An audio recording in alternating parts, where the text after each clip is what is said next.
Whoever said you can't have your cake and eat it too doesn't know Tasha Danvers Smith and her coach husband Darrell. This British Olympic athlete beat all the odds and the naysayers by making their dream become a reality. This is one heartwarming story you don't want to miss. A few years ago, I had the chance to meet England's #1 hurdler, Tasha Danvers Smith.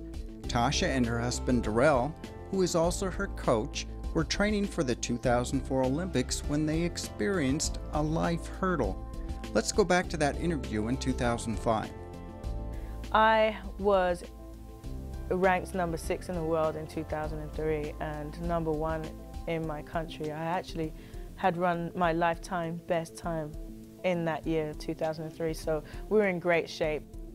That time that I ran as my personal best time that in 2003 put me second on the list of greatest ever 400-meter hurdlers in Britain. I was second to Sally Gunnell, and Sally Gunnell is someone who once held the world record, so her world record time is the next fastest time. So they're like, okay, Tasha can really do the business, and they were expecting great things in 2004. They definitely expected me to medal. Gold would have just been icing on the cake, but they definitely expected me to medal. And you know, so that's a lot of pressure because the UK is not like the US. We're not inundated with talent. We have a smaller pool of people, and so when one person is doing well, everybody's watching. So we were in great shape. We're looking good. The season was getting underway. They'd already been through the indoor season. It was coming to a close. And then, woohoo, out of nowhere. Well, maybe not out of nowhere, but we had an unexpected pregnancy, so. Tasha and Darrell had an extremely difficult decision to make about their future. Did Tasha give up on years of training, competing, and a chance at an Olympic gold medal? Or do they decide to put their track goals on hold and have a baby? So everything you train for, even though there's competitions in between, Commonwealth Games, European Championships, World Championships, and so on and so forth, ultimately you're training for the Olympics. So if you feel like you're in the shape of your life, and then someone, you know, knocks on the door and says, excuse me, by the way, everything you trained for is now non-existent. It's really tough. But at the same time, you have to put things in perspective of the scale of the real world and life and what's important, because track and field is track and field. It's fun, it's great, I can make a living, it's what I'm talented at. But ultimately, all that can go away, and what's left is family, marriages, children, you know, the things that make life very, very rich. And so it's like, okay, I've trained all my life for this, but at the same time, I'm having a baby. Tasha and Darrell decided to put their Olympic dreams on hold and prepare for bringing a new life into the world.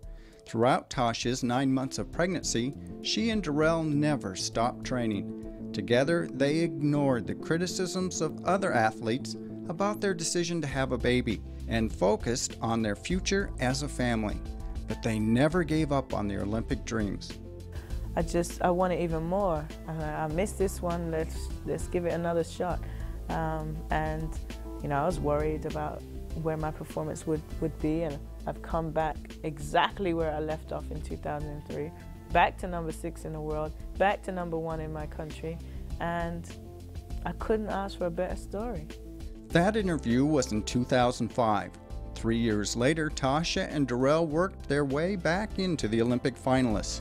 Jaden is now 4 years old, and Tasha says she doesn't regret their decision to give life a chance. The reward for their commitment to life and track paid off when Tasha made it to the 2008 Olympics in Beijing. Take us back to the race in Beijing. Now, what went through your mind as you got into that starting block? You know, I was very relaxed and very happy with what I'd achieved so far. There was no pressure on me. Nobody had been ringing my bell before the Olympics saying I was destined or, you know, to get a medal or a clear favorite. In fact, I don't think anybody thought I would make it out of the heats. So for me to be in the semi-final and then in the final, it was already a job well done. So even if I'd come dead last, there was like no shame in my game. So I had nothing to lose and nothing to worry about. I just stepped to the line and I already knew that I'd done this before. I mean, I've stepped to a start line before. I've stepped before 10 hurdles and one lap of the track before. I've been in the Olympic final before. So there was nothing to lose and everything to gain. All I had to do was go out there and stay calm and controlled as I had done in the previous rounds. And it was just, I was just happy to be there. When you crossed the finish line, did you know you had medaled?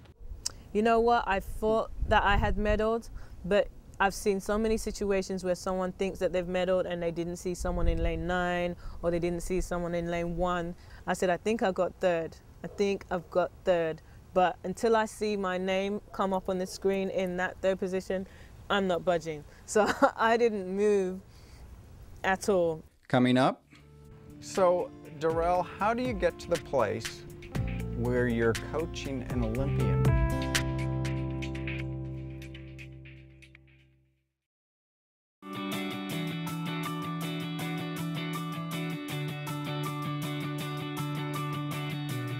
Whether you're a student needing answers, a parent needing help, or a concerned citizen wanting to make a difference, Life Issues Institute has the resources you need to put your values into action. Life Issues Institute is an international educational organization committed to protecting innocent human life. Life Issues Institute knows what it takes. That's why millions throughout the world turn here for help. Life Issues Institute has authored more pro-life publications than any other entity in the world, and its materials are printed in over 30 languages. Radio broadcasts, newsletters, and a website filled to the brim with the answers you're looking for are just a click away. Go to facinglife.tv and click on the link to Life Issues Institute to find out more about how you can change the heart of a nation.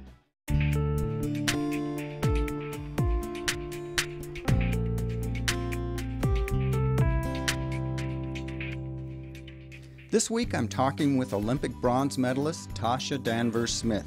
She and her husband, who is also her coach, met with me to talk about their value for life, family, and dedication to track. When the gun went off, everything just unfolded as it had the previous 2 rounds, and then coming home, she was clearly in third. There was a quick check at the last hurdle, because you don't want to get, like she said, you don't want to get too excited and celebrate too early. But once I knew that she was third, I was on my feet, running around to warm up, and it was really a good time because a lot of people know Tasha and myself, not only our story, but just us individually, and they know we come a long way. And you know, you just, as a coach, it's just a matter of pride to have your athletes realize their dream. You know, you help them realize something they did, because I didn't run, you know, but I helped her get there, and that was something that she grew up as a little girl wanting to do. So you really have a sense of pride and joy in watching that happen. Darrell, how do you get to the place where you're coaching an Olympian? I mean, that's a pretty nice job to have. How did you get there? I have been blessed enough to not know any different in my entire coaching career. I've never been a person to be starstruck, and it's partially because I've been in a blessed position, 1, growing up in California, 2, having my parents and my family, a couple of prominent people in it, to have been around Olympians and champions and stars in their whatever industry or profession they've been in. So I've been around a lot of Olympians, a lot of gold medalists, a few world record holders. And so I just always worked under the assumption that I would be here. You know, it's a relief to get there, and it wasn't an arrogance like, oh, I'll have it one day, and it wasn't anything that I took for granted. But at the same time, I expect to be coaching on that stage. So if you're there and you have someone as talented as Tasha, and I could see the potential back when she came to us in 2001, you know, it was a thing to like, yeah, okay, this is what we talked about 8 years ago. This is the goal we set out 4 years ago. This was a goal we set to achieve when she came back from her pregnancy. Well, Tasha, I've been wanting to ask you this question since the Olympics. What was it like standing on the podium? It's a bit surreal, like, am I really here? I had snuck a picture of Jaden under my shirt, which made all the Chinese people go mad. What's she got under there? But I felt like he should be there with me. I think so. That'd be very appropriate. Cool. Yeah. Yeah. So you see any pictures of me with this square thing sticking out from my shirt? It's just a picture of Jaden. Well, that was great that he was there with you when you received that medal. Yeah, definitely, he was. As part of my daily radio broadcast, I asked my listeners to email in their congratulations to you. Oh, wow. And as a result, several hundred responded. Oh my gosh. So one of my staff lovingly put together this booklet. Oh, wow. If you recall, I'm a baby, you're pretty small here, aren't you? This was during our initial interview when we got together.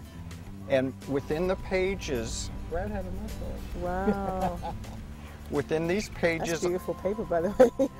Are emails from people throughout the United States and all over the world. Wow. Thank you so much. Thanks, everybody. Thank you. Put that with the Thank other you. book.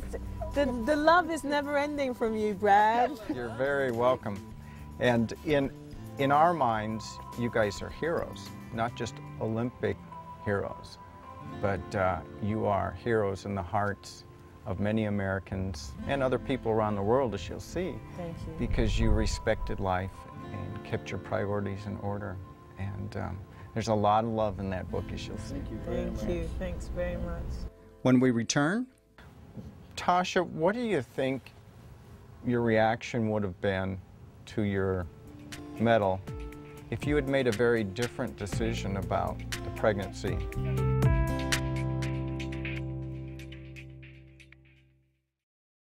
Thank you for inviting us into your home. Each week we feature real people who deal with real-life issues head-on. Some of their experiences are uplifting, while others will break your heart. But in the end, the message is clear. Those who follow biblical principles on the issues of life are blessed. Become a partner with us in providing a positive, life-affirming message to help change the way the next generation values innocent human life. Please consider a generous gift to help offset the costs of producing this important quality programming. You can donate on our secure website at facinglife.tv or by calling the phone number on your screen during normal business hours. Together, we can make a real difference for life.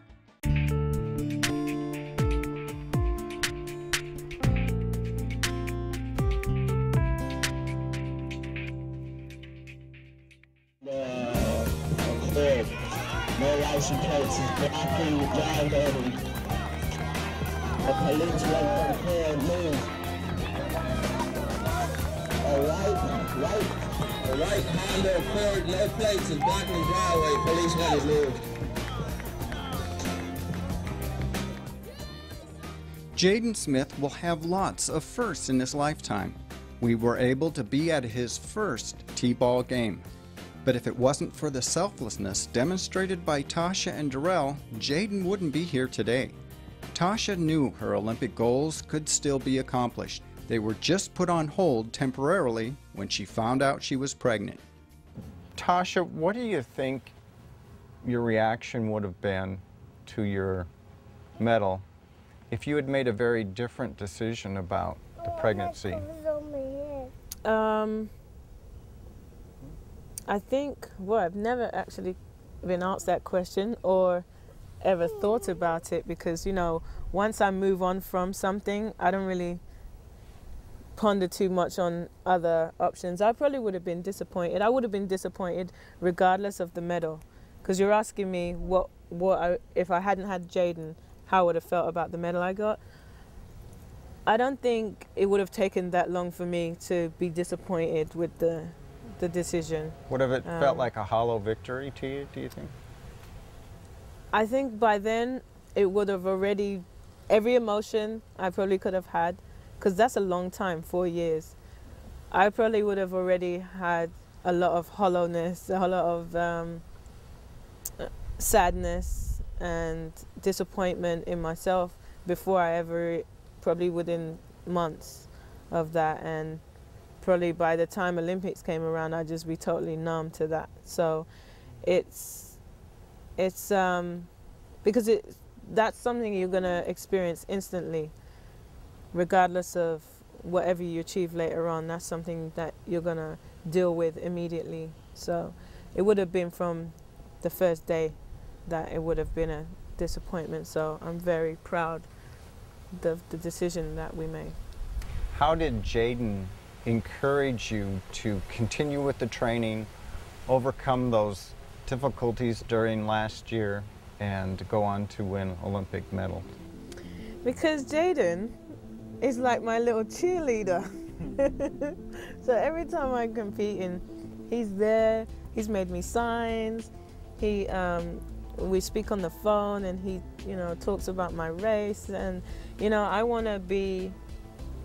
don't want him to ever feel that he caused my life to be a stress, or he caused me to have to sacrifice or miss out, like anything disappointing. Like everything about him and his life and everything he's done, even though there are some times that are challenging, they're all experiences that I can learn from or share with others and pass on anything I've learned to other people, and that's always going to be a blessing. So he's a blessing. Are you a blessing? Yeah? And what else, a genius? Yeah, he's a genius. Has it been difficult for the both of you to balance family and training? What kind of question is that? Difficult's an understatement. It is, without family, impossible. I can't imagine how anybody could do it without family. It just would not have been possible without family, and without the support of our friends, and his godmother helps out as well. So I don't know how it could have been done without everybody, and that's why whenever I talk about the medal, I talk about it in terms of it's a team effort, because before the Olympics it was Team Tasha. That's what we talked about, Team Tasha. You're gonna have a nutritionist that's supporting you. I had a life coach. I had all sorts of things in place. I had my coach, like you, for example. You had a part in that, because all the encouragement, all those things that you can look back on and say, you know what, these people are watching and they believe in you, so believe in yourself. Those things do matter. Coming up next, Tasha talks about the power of failure and how it can lead to success.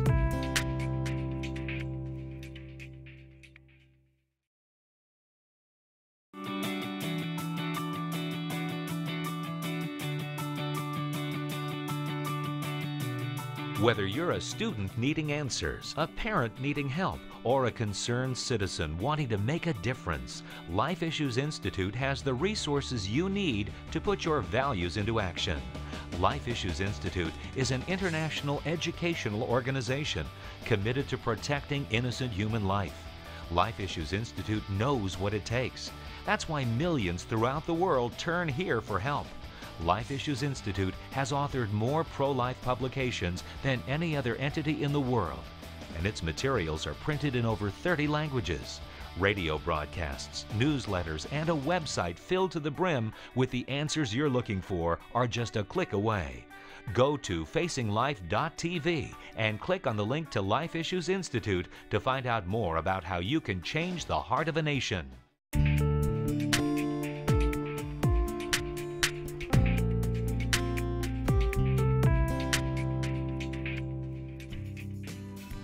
Tasha, you're an Olympian, bronze medal Olympian. You've done some modeling, some singing. You're an artist. I have one of your paintings on my living room wall. And on top of all that, you're a mother.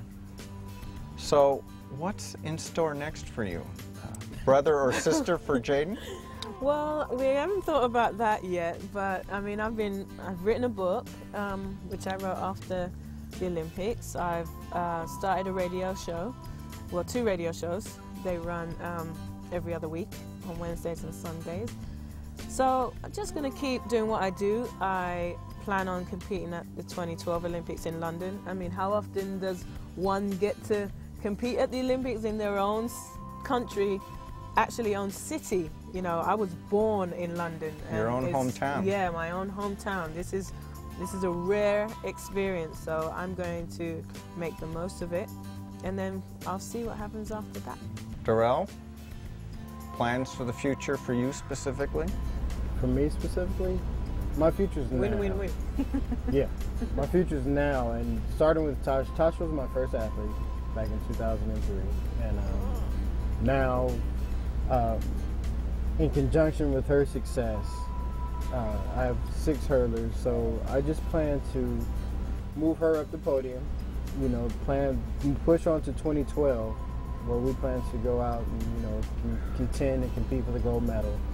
And I just want to keep growing and getting better at my craft and become known as one of the best coaches out there, you know, and raise Jaden and have a happy home, you know, and keep doing what I'm doing. If you had to do it all over again, is there anything you'd do differently? No, I wouldn't do anything over again, because it's growth, it's learning, it's life, it's experience. I think I'm blessed to have had some of the challenges that I've had, so I can speak from experience when I tell somebody you can get to a brighter side. And